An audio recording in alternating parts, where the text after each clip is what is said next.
NATO starts deploying troops as Russia races to win.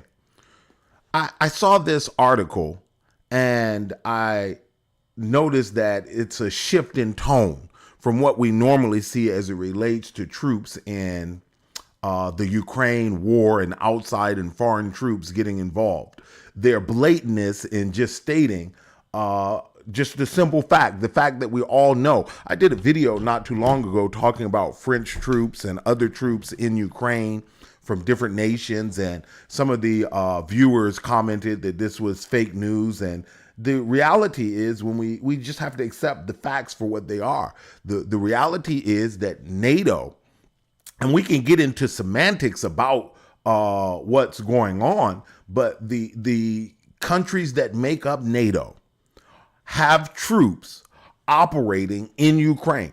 And that's not just me saying it. We can look at the various news articles that have really just come out and explained to us that NATO has troops in Ukraine. And the other part to this whole thing is not just that NATO countries have troops in Ukraine, but eventually NATO itself will deploy troops to Ukraine. Now, that's my prediction. But when you look at the news articles, when you look at what's being said, when you look at the push by Macron, what's behind Macron's hardened stance on the Russia-Ukraine war, there are several reasons why the West cannot allow Russia to win the Ukraine war. And they will do whatever it takes. This is a slow mission creep. We've seen this time and time again, where we start off with just helmets and uniforms. Then it goes to guns. Then it goes to ammunition. Then it goes to artillery pieces. Then it goes to tanks. Then it goes to air defense. Essentially, what is happening is Ukraine is becoming more and more equivalent to the countries that are in NATO. And the more credibility that NATO expends trying to defend Ukraine, the more it cannot lose. And that's one of the things we've seen over time. When countries invest large amounts of money and political capital into these conflicts, they are unwilling to accept the reality that defeat has happened until it is totally unavoidable. And so that's where we're headed. The Ukraine war briefing. Russia warns France against deploying troops to Ukraine. And now what they're talking about here is not the fact that there are not French advisors and troops and French citizens already fighting. What they're saying is this notion of deploying openly, being public about what they're doing, mass troop deployments in an organized fashion, funded and provided by the French government. But that's not to say that French troops are not already fighting in Ukraine. These were the types of articles we saw earlier on, where we saw the warnings from Russia. We saw there were tactical strikes against NATO targets within Ukraine, where NATO officers, we always got sketchy reporting about who died from the West, what countries those individuals were from. Never was there a clear admission of the fact that Russia was targeting foreign troops who were operating in support of the Ukraine army. Now, as time has progressed, as the war has taken a turn, we're seeing the news media as well as elected officials become more open and more blatant about the fact that they are sending troops there, that troops are in country, but they're not calling it a deployment. They're saying these troops are just advisors. They're saying these troops are in non-military capacity, but they're engaged in military activity. They may not be on the front lines. Some of them may not be on the front lines. We don't know the extent of it, but we should be clear. NATO countries have large contingents of troops in Ukraine. Europe, but not NATO, should send troops to Ukraine to halt Russia's advance. Kyiv needs more boots on the ground. The call is growing. They've got a contingent there now. But we are seeing between France and other European countries this move, this continued drumbeat for NATO troops, for European troops en masse to enter Ukraine. And I want to give you 3 reasons Western troops will fight in Ukraine.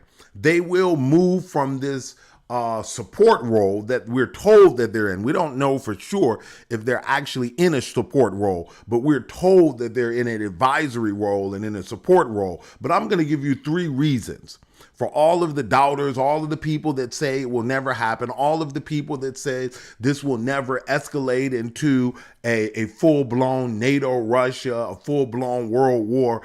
When you look at where we're going, when you look at where we've been, and we take in, at the end of this, we're going to take a little walk down memory lane. When we look at the trajectory of these types of conflicts, they always move to escalation before they move to resolution. They only achieve resolution when it is undeniable, clear, and one side is totally collapsed and cannot go on. That is the only way these things often reach a resolution.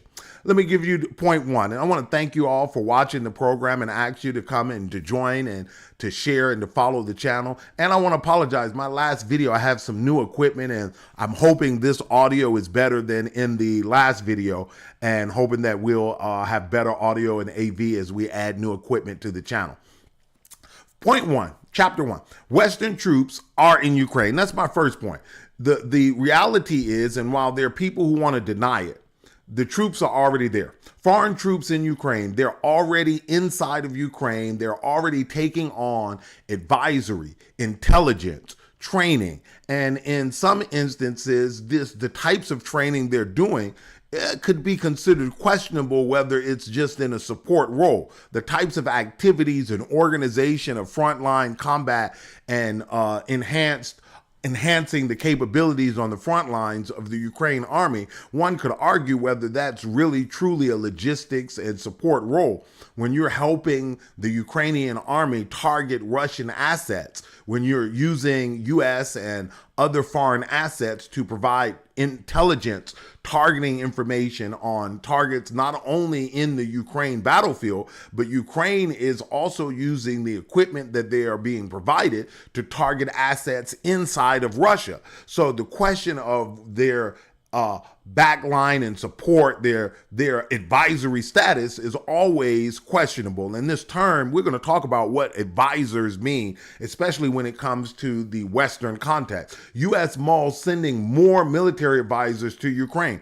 And it's not just that there are United States troops. There are other countries that have troops there, and they're called advisors, but they're already there. They're already contributing to the war effort. And to be honest with you, what is a soldier? All soldiers aren't frontline. All soldiers don't carry M16 on the front line. And so just saying they're in an advisory role really means nothing, because military is made up of many individuals, intelligence and targeting and lots of different things. This term advisory can mean almost anything when you really look at how it's been applied in the past and how it's been applied here, because an advisory role wouldn't require you to be manning and flying drones, collecting intelligence over Crimea and collecting intelligence to target naval assets.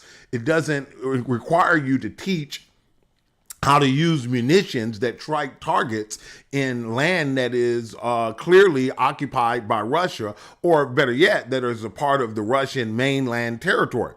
Politico, U.S. considers deploying extra military advisors to Ukraine. So we see that it's not just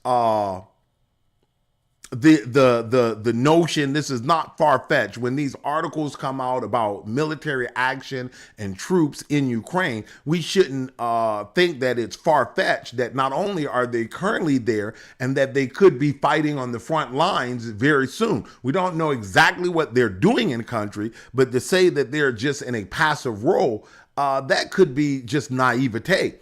Look at this. Whatever these footprints, the deeper reality of the war in Ukraine is that there are plenty of foreign fighters on both sides. After Russia launched its full-scale invasion of Ukraine 2 years ago, thousands of sympathetic volunteers, largely from the West and post-Soviet states, enlisted under Kyiv's banner. When we talk about individuals and citizens from a country entering a conflict, this is not a new thing. This is something that has always happened with these conflicts, with these worldwide conflicts. When a country is in support of one side, they allow their citizens, many of whom are former military, many of whom have been in intelligence, have been in special forces, who have fought in different capacities in previous wars. They allow their citizens, and to some degree encourage their citizens, to volunteer to sign up. And they provide weapons and arms to the side that they are supporting. When they are not in support of a particular side, they pass laws banning, just like with the situation with ISIS. When ISIS took off, there were laws being passed that you couldn't go and fight for ISIS. You couldn't travel to the Middle East and sign up. That's something that has happened throughout history. They allow previous military service, and to some degree, it's believed that intelligence officers and others are mixed in with the so-called volunteers, and they deploy and they go and they're so-called on their own dime. But we know that the governments are facilitating and allowing, and in some instance promoting, their citizens to go and fight. And this is an easy way to put troops on the ground in a foreign conflict without the government declaring it, just like the advisors thing. This is a way for us to send military support, boots on the ground, without us having to declare to our populations, and in some instances, especially in the United States, without us having to get a vote of Congress to declare war, or a vote of Congress authorizing direct military action. This is a loophole that is being used. And so this notion that there are no NATO troops, there are tons of soldiers from NATO countries, officially, unofficially, volunteers, those who have been sent through their military capacity in these various countries. They are already in country, and some are fighting on the front line, some are doing quote unquote intelligence, some are doing quote unquote logistics, but all of it is military activity and support in country. Ukraine's Western allies already have a military presence in the country. When French President Emmanuel Macron spoke of potentially sending military reinforcement, now listen, look at that, potentially sending military reinforcements to Ukraine, he unintentionally lifted the veil of the existing presence of Western personnel on Ukrainian soil. So the truth of the matter is, they have already deployed, but they have not stated it openly that they have deployed. They have the so-called volunteers that are there. They have the so-called advisors that are there.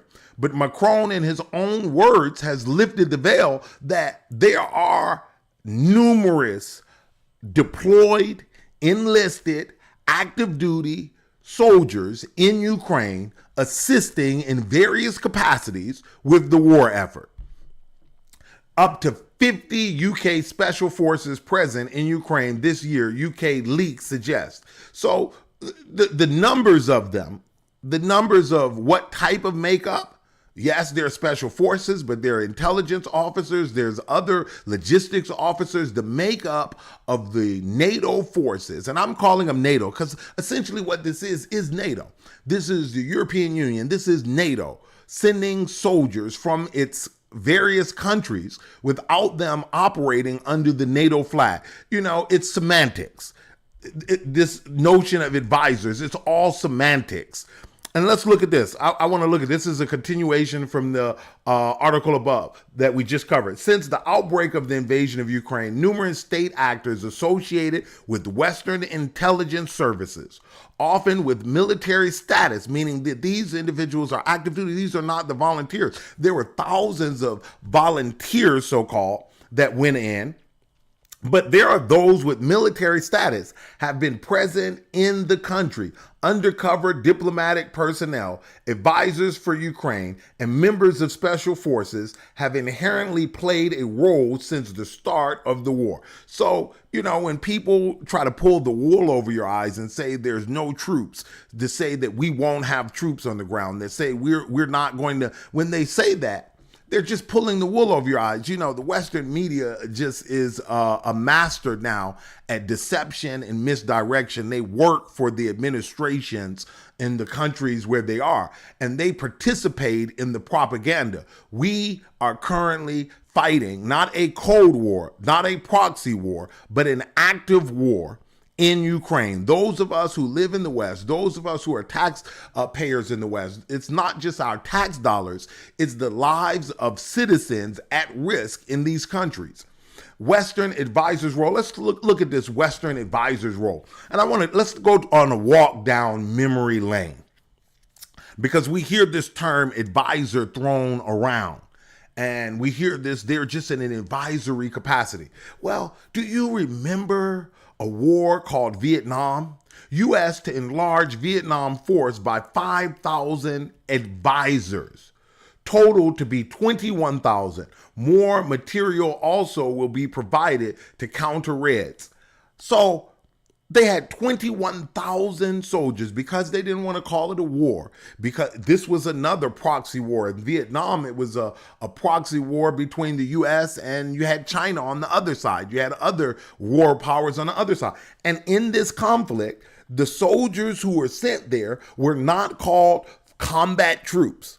They were not called forces. They were called advisors. These troops were advisors. This is the term that is used in order to, and this is not just this is the actual article from the New York Times. So that those of you who take issue with the content we provide, hey, I just have to provide the facts. The facts will speak for themselves. 50 years, this is the U.S. Army's report of what happened. 50 years ago, Army executives executes rapid buildup in Vietnam. This is them saying it. Let's look at what they say. In early 1965, about 50,000 U.S. troops, mostly advisors. Now, where do you need 50,000 advisors? You tell me, were they in an advisory capacity? You tell me what this means, this term advisors as it's being used. Those of us who have any recollection of history, those of us who've studied any form of history, when we hear the term advisors, we go back to the history of advisors, where in South Vietnam, by the end of 1966, the number had grown to 385,000, with the majority being Army, and by that time they were on the offensive, said Frank L. Jones. Jones, a professor at the U.S. Army War College, authored a pamphlet, Buying Time, 1965 to 1966, just published by the Army Center of Military History. The rapid buildup was not really part of the original strategy. This is where I talk about this mission creep. You start off with a few advisors. You start off with a few logistics. You start off with special forces. The thing's not going the way you want it to go. So what ends up happening is you begin to send more. We've seen this over the Ukraine war. They started off with just this type of munition, but they weren't going to send long-range munition. Then it was long-range munition. Then it was ATACMS every couple of months. Then it was they weren't going to send fighter planes, but then it became fighter planes. Remember, they weren't going to send tanks. Then it became tanks. Then it became more tanks. Then it became releasing tanks. What you see is a realization that, you're in for a dollar, in for a dozen. You get into these things. You don't have a clear strategy. You could have negotiated a peace before the war even started. And now trying to save face, now seeing that you've put your political capital and reputation on the line, now seeing what has been lost, now seeing the political dynamics shifting in the European countries, where the masses of the population have gone sour on this thing, sour on the funding, sour on the sending of advisors, sour on the whole endeavor. Now you're in a situation where, how do you back out? This is the same thing that happened in Vietnam. The rapid buildup was not really part of the original strategy, Jones said. The U.S. advisors, including some 1,200 Green Berets, 1,200, were there to buy time to train up the South Vietnamese, who would then carry the fight to the enemy on their own initiative. But things were going weren't going well. In 1965, President Lyndon Johnson's administration and military leaders became aware that South Vietnam was on the verge of collapse, Jones said. So essentially, as the war declines, as they began to lose, they began to send more and more military equipment and send troops. What happens is a demoralization. Who wants to die in a losing war? And so eventually what happens is, and we're seeing the beginning of this, if you watch some of the reports, different groupings of soldiers not only retreating and refusing to hold positions, but groupings of soldiers surrendering to the Russian troops as they are being surrounded, as the situation on the front lines, on the combat line, is deteriorating. You're seeing more and more instances of an unwillingness to fight. This is the same situation that we've seen before.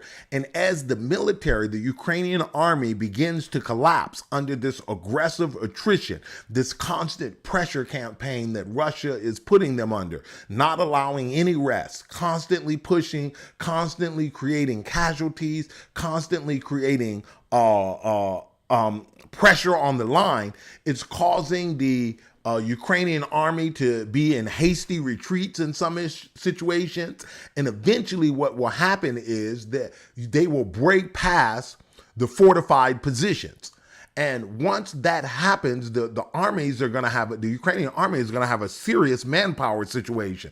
The fortified positions is what is enabling them to hold territory with the army they have. But once these fortified positions are broken past and the line is completely shattered, it's going to require far more military personnel to stop the Russian advance.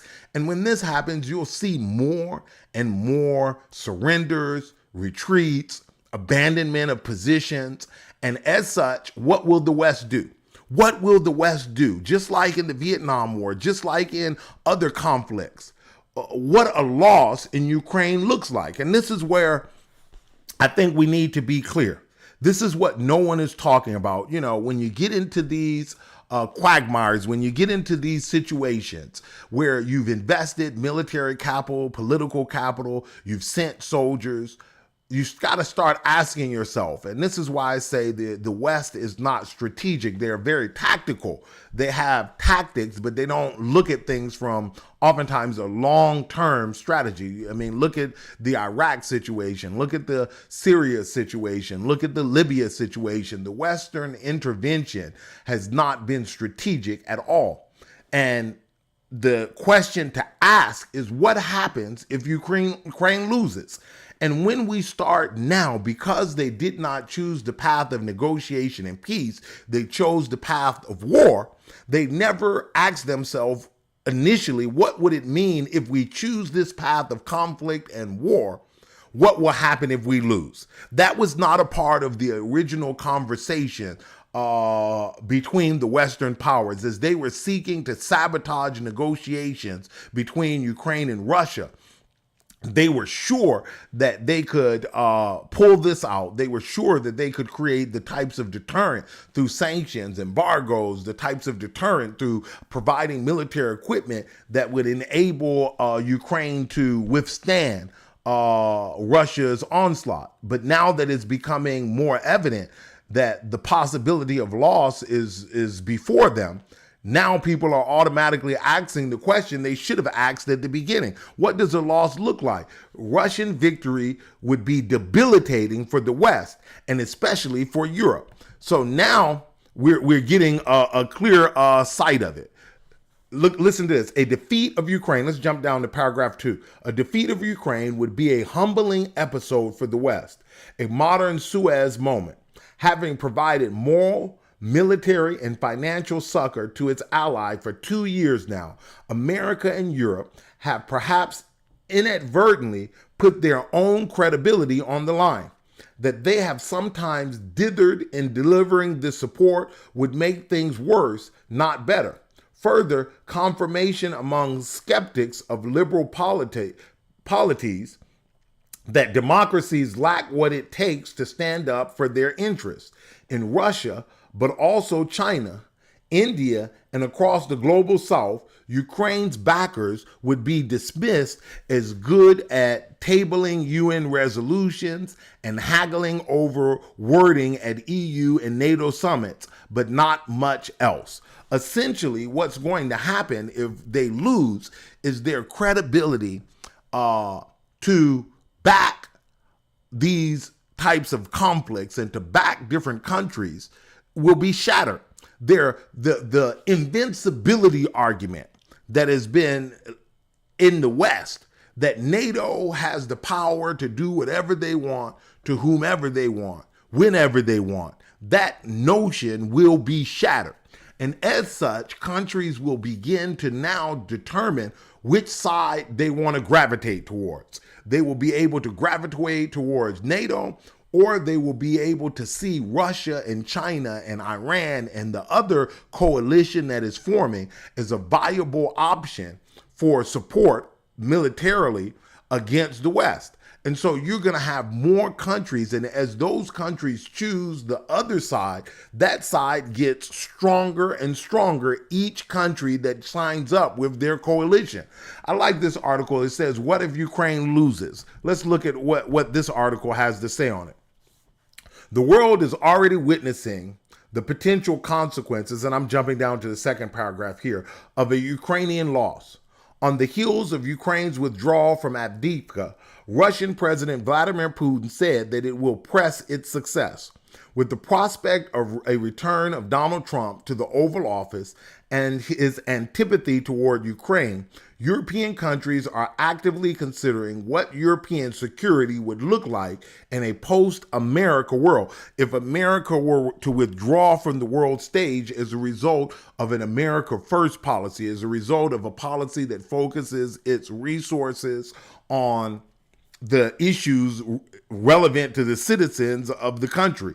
If that type of policy were to return, if NATO and the EU no longer became the major priority, then what happens in Europe? Because the Europeans have shown they don't have the muscle. Without America at the table, the Europeans have shown they do not have the production capacity nor the military capacity to aid in a country's successful defense against a major world power. If America's security umbrella is no longer enviable, there are only two options: increased defense expenditures and significant remilitarization, or seeking accommodation with a victorious Russia. So this is what will happen.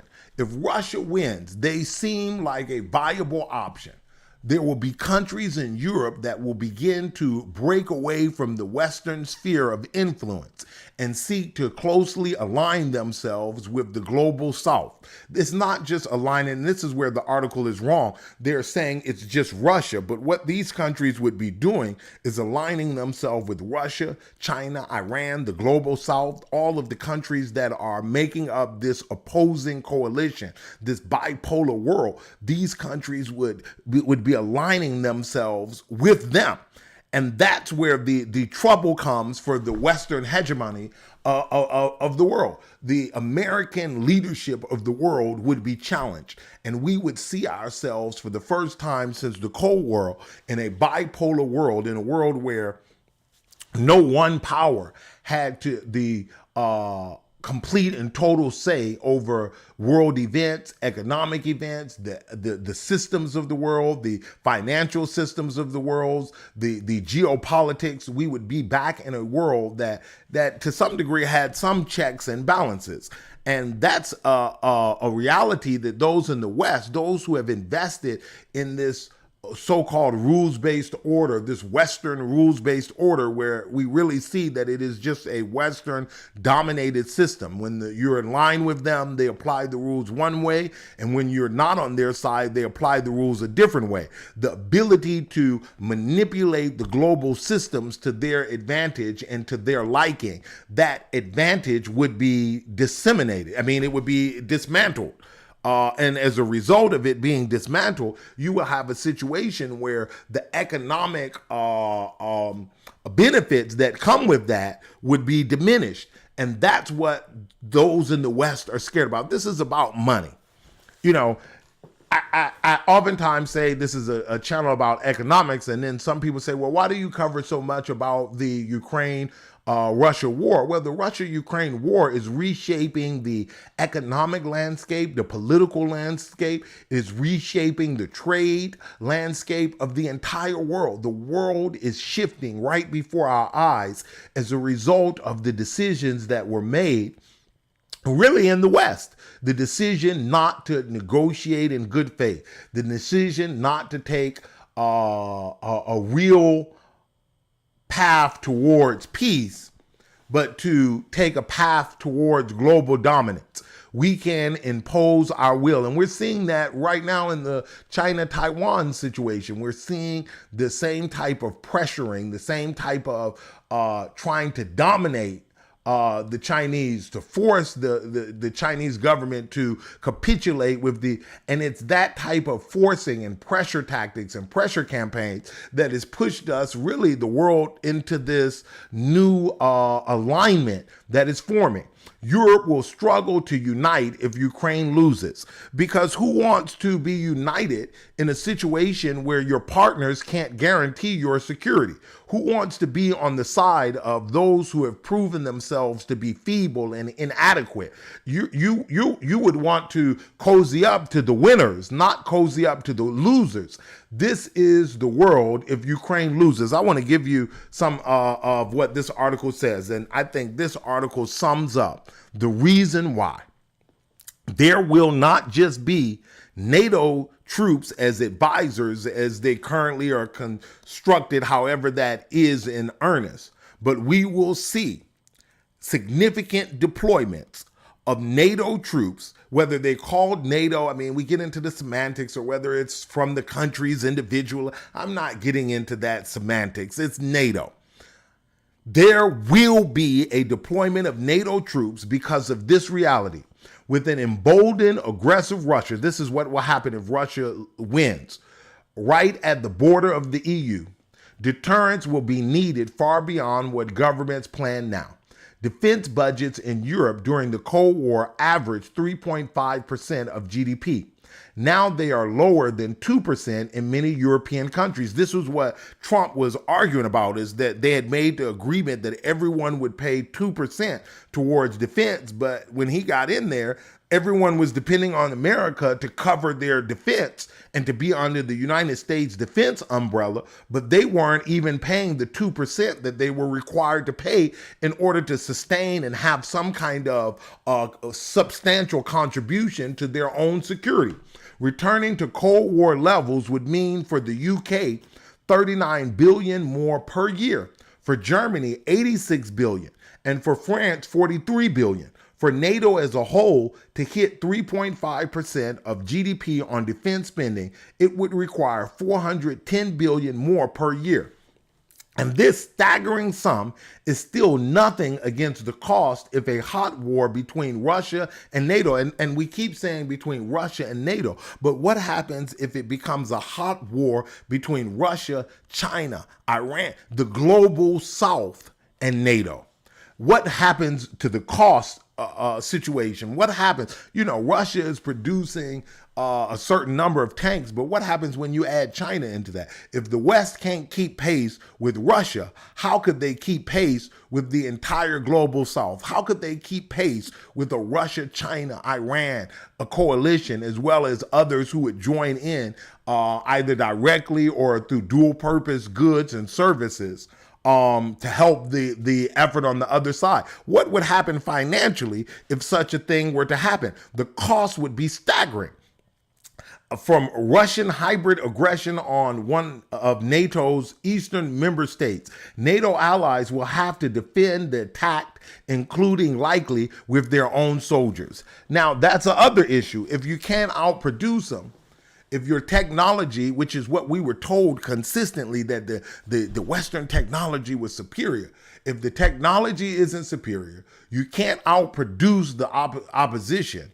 And when it comes to manpower, the global South has far more people than the Western countries. When it comes to manpower, when you start looking at some of the countries and their populations in the global South, there's no way on a person per person basis you can sustain those type of losses in the West. And so the cost, the whole thing would collapse. This whole Western order would collapse under a Ukraine loss, which is why I'm saying it's almost a certainty in my mind that, yes, they're saying no troops now. That's because we're in the midst of election seasons around the world. But the truth of the matter is, as we move past election seasons and election cycles, as the situation continues to deteriorate on the ground, as we have seen in recent days, and we've lived through this in previous conflicts, that's when more advisors, more troops, more material, more involvement. We are in quicksand. We are in a sinking situation. Not only are there NATO troops, whatever you want to call them, you can call them European countries, you can call them whatever you want. It's NATO troops in Ukraine, but there will be open deployments. There's going to have to be, because there's such a manpower imbalance starting off between Ukraine and Russia. Even if this thing were to go at a 1-to-1 ratio, you would still run out of people in Ukraine. Ukraine does not have the population necessary to be in a war of attrition against a much larger Russia. And so ultimately the problem will not be fighter jets, F-15. It won't be any of that stuff. What's going to come down to it is you're not going to have enough people to fight in Ukraine, and people will have to come from somewhere. And either the West will admit it has failed and watch a new world order emerge from the victory that Russia will secure, or they will have to send more troops. And these troop deployments, just like Vietnam, will be a mission creep all of its own. It'll start off with the announcement of 2,000, then 3, then 10, then 50, then 100. This will be a pouring of troops. And the reality is, once they do that, what will the global South do? Will they abandon Russia, or will they then kick in troops? And so there's no telling where this thing is headed. We're being sold a bill of goods. And right now, the truth of the matter is that bill of goods is not adding up. We got to get smart.